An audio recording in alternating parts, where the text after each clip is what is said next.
been long enough. We want to do this steak justice. And I think I got a good sear on the other side. So I don't have a rack, but the aluminum is here, okay? Just to show y'all the sear that I got on the other side. So we're gonna turn the eye on medium for now, and we're gonna put some butter in it while the steak rests. The goal is for the butter to get nice and foamy. And y'all will hear it. Let's see what the other side looks like. Okay, look at that. Oh, nice. Another beautiful sear. Okay. So now the goal is to cook this ever so slightly. I may not even cook it all the way. I'm just gonna get it in there. I'm probably gonna baste it for probably about maybe a minute on medium, on low heat, probably no heat almost. Okay, and once I do that, that'll be it, and then we'll cut into this thing and see how we did. Now, my buka don't like it not done.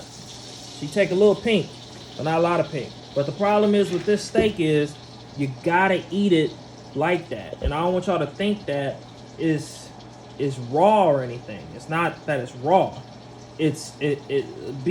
Beef in a sense sometimes has to be undercooked to a certain way, and then this type of beef is meant to be undercooked in that way. It's not undercooked like raw, it's just not cooked all the way. It's sort of like when, like, you know how somebody could fry chicken, but maybe it's still a little tough or chew. It's done, but it's not like perfection. So the perfection in beef is the other way around. Okay, so we got our butter in here. Come over here, back. So the butter is in here, and basically we're just gonna baste this steak in its own fat and butter.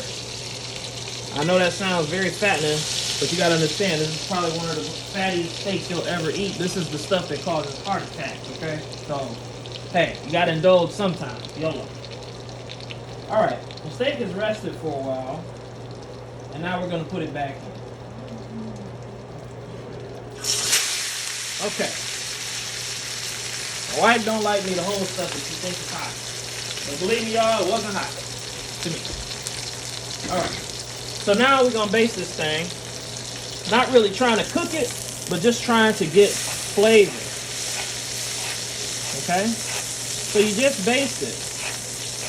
And this is cooking it somewhat, but not totally, okay? You like that butter nice and foamy. And then when it gets brown, now you basting it with cooked butter, you see?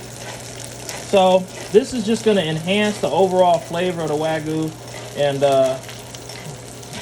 this is just, I mean, this is a total game changer when you baste your meat, believe me, okay?